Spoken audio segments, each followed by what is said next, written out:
you, O Lord. Once more Jesus spoke to the chief priests and the Pharisees in parables, saying, "The kingdom of heaven may be compared to a king who gave a wedding banquet for his son. He sent his slaves to call those who had been invited to the wedding banquet, but they would not come. Again he sent other slaves, saying, 'Tell those who have been invited, look, I have prepared my dinner. My oxen and my fat calves have been slaughtered, and everything is ready. Come to the wedding banquet.'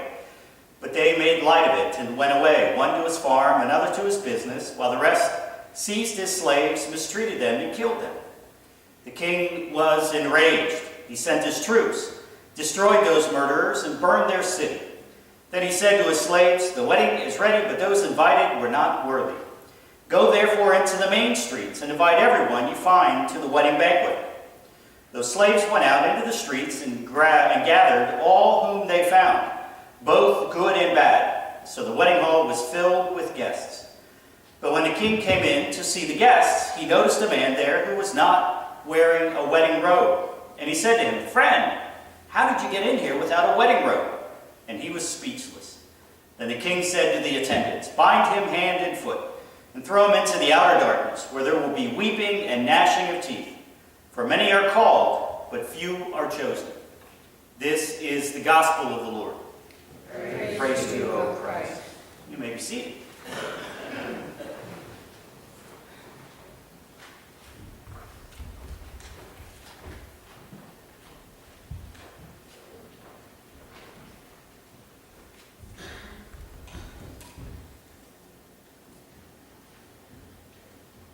So last week, Saturday actually, Fritzy and I attended a wedding over at Trinity Camp Hill.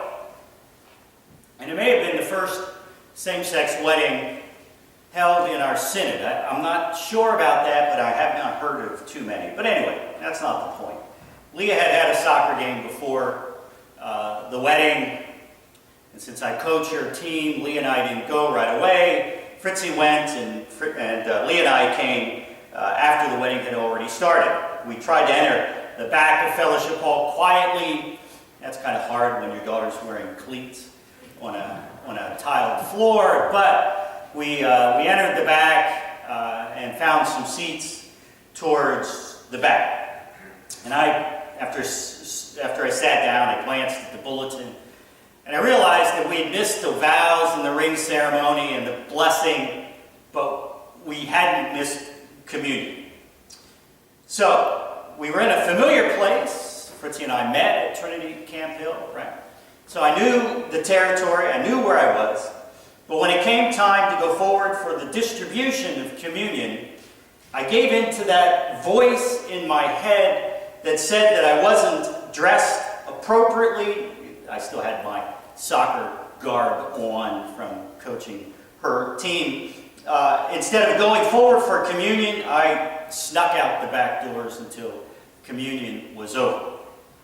See, here I am, a pastor, someone who on a regular basis tells people that it doesn't matter how they're dressed to come to church, and I couldn't follow my own advice. And this has really plagued me this week as I've thought about it. I've been dealing with this question: did I truly value the sacrament of Holy Communion in that particular moment?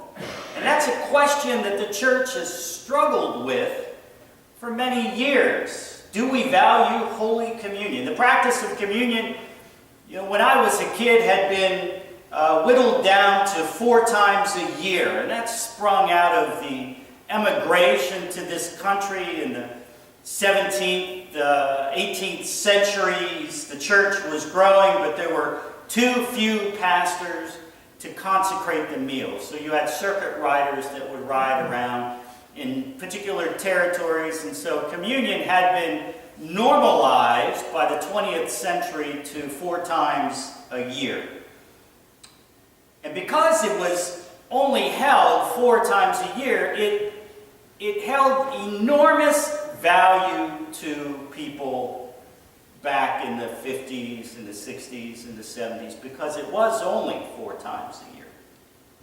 Then in the late 70s, there was a push by the national church to increase the frequency of Holy Communion to every Sunday, to try to recapture that Reformation practice of communion every Sunday. And it was a difficult change because as we grew to increasing the number of times we held communion, people were worried about it losing its value. Too many times, it'll lose its specialness. Now we celebrate Holy Communion every Sunday, and it has enormous value, at least to me. It has become a regular, expected, and an anticipated part of our worship service and our worship life. It holds great value. But you wouldn't have thought that in my actions last Saturday. Do we value Holy Communion? It begs the question, what does hold value in our lives? What holds value in our lives?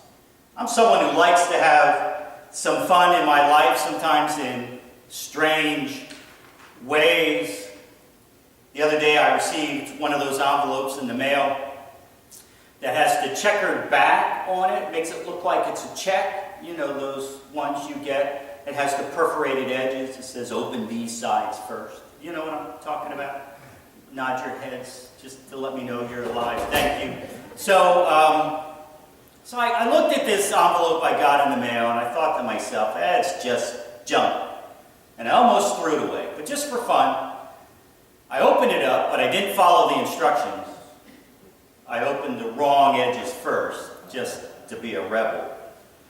And guess, it was a check, but guess for how much?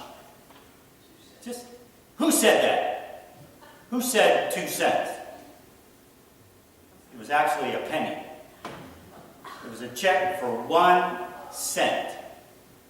Apparently, a bill I paid one time 2 years ago to pay off a couch, I wrote the check for a penny more than what was due. Because I do that. It just gives me a laugh. And drives people like Stephen crazy. And for 2 years, I would get a paper bill indicating I had a negative 1 cent balance. And then this place decided they had to reimburse me my penny. Now, how much did it cost them to produce a check for 1 cent? Somebody said at the Thursday night service, $25. Possible. But still, much more than what the check was worth. So it got me thinking, what do we hold as valuable? What has value in our lives? Some areas are easy to report what holds value: family, love, relationships, jobs, the occasional vacation we might take, relationships. I said that already. My question to you is this: do you value things like opportunities? Do you value invitations? Do you value the challenges that life brings to you? And do you value your relationship with God? Is that a fair question? Do you value your relationship with God? The parable that Jesus tells in our lesson this morning about the king and the wedding banquet for his son is a parable that's told for the benefit of the religious leaders and the elders. This is one in a series of parables that Jesus has been telling for the religious leaders. The wedding banquet was a long-held symbol of the heavenly feast that is to come, that's happening now, but will be in full swing in the end of days. But a banquet thrown by a king was not just something you should just treat lightly. So why did the people refuse to go? Why didn't they want to go? Perhaps those invited didn't value the king, or the invitation from this king, so they found excuses, what they thought were acceptable excuses as to why they would not attend.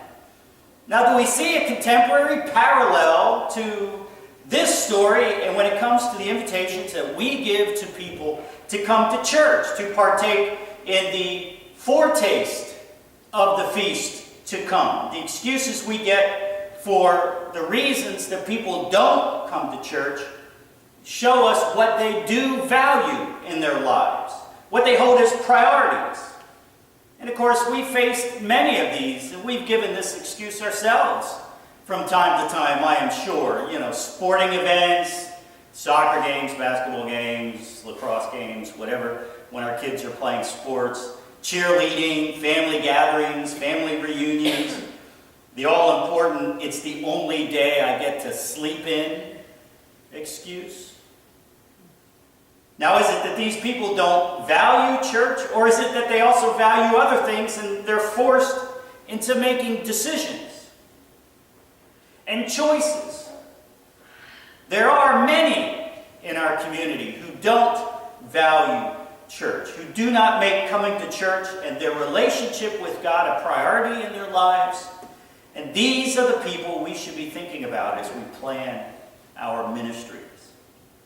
What does the king do in the parable about the people who refuse the invitation? He destroys those people and their city, and he tells the slaves to invite anyone and everyone they can find. The wedding hall is filled with both good and bad. Both good and bad. Think about that for a moment. What is the mission of the church?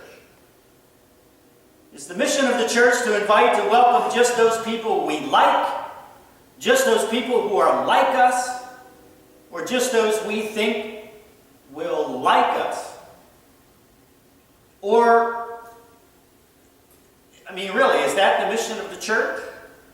Is it only ministry to the good, or those who appear to be good, or those whose appearance will make us look good? Or is the mission of the church of Jesus Christ to invite and to welcome and to serve all people, both good and bad?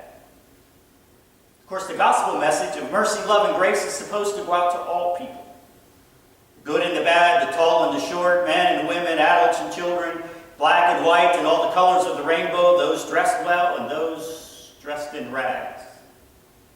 As a congregation, we are to be in the mission of inviting people, gathering them in, and taking the gospel out to them in any way that we can. And many who we talk to will think that they are not worthy, that they are not welcome, that they cannot accept the invitation because they think they have to have some prerequisite knowledge, or they do not have the proper clothing, or they just don't have the time. You see, even a pastor like me can have moments where we feel unworthy. It was nothing to do with the presiding minister at that wedding last week, or the people that made me feel unworthy. It was my own shortcoming in that moment. It was my own struggle. The struggle between the king and the people invited to the wedding banquet plays out this morning in two parts. In the first part, the people must have assumed that there was no danger in ignoring the invitation, and that decision resulted in disaster and destruction. And in the second part of the story, we have the one person who doesn't have a wedding garment on. They must have assumed that there was no danger in not wearing the wedding garment, and that too turns into disaster and destruction. Once again, we have a parable where we are struggling to find good news. In last week's gospel, the struggle in the parable was determining if we just looked religious or if our lives actually produced fruit.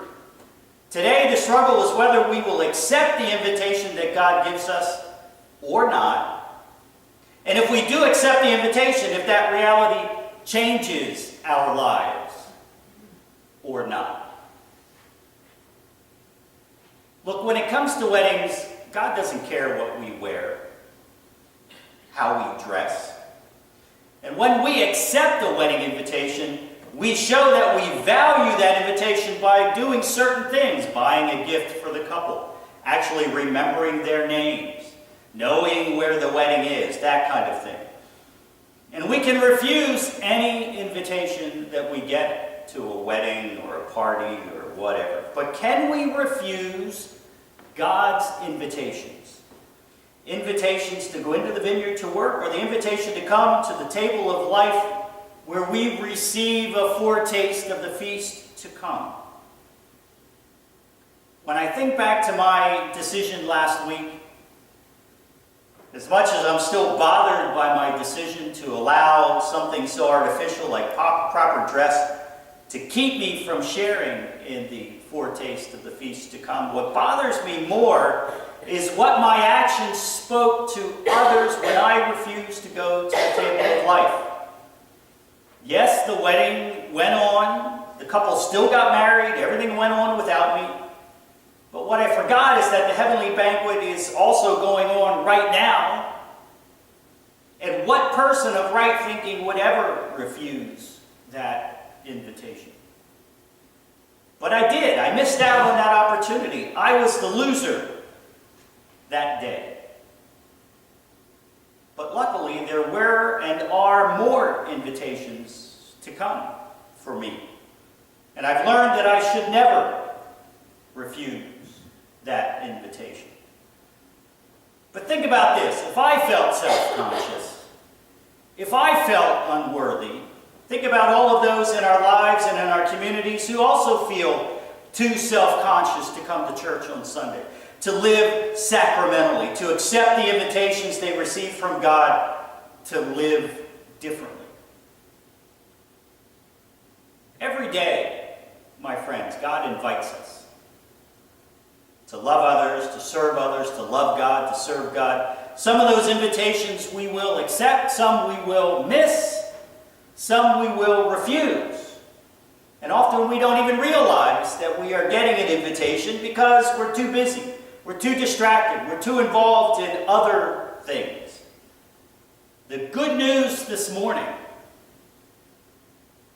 the good news is that God will never stop inviting us, because the heavenly banquet, as I said, is going on right now, will continue to go on until the last days with or without us. And right now, Jesus invites us to the table of life, the foretaste of the feast to come. And knowing that we are invited, knowing that we are welcome and accepted, no matter how we're dressed, no matter how many times we've refused in the past, Jesus continues to invite us to the table of life. So let this invitation this morning be your invitation to treating all invitations to love God and love our neighbors, to serve God and to serve our neighbors, as priceless. You see, all of God's people are priceless to God. God sees all people as having value, a value that we can't imagine. Even if we treat our relationship with God as worth only a penny. Even if we make light of it by giving other things in our lives more value, God still values us and still invites us every day. And God will never stop inviting us to love and serve God, to love and serve others. And a God like that, my friends, is priceless. Amen? Amen. Amen.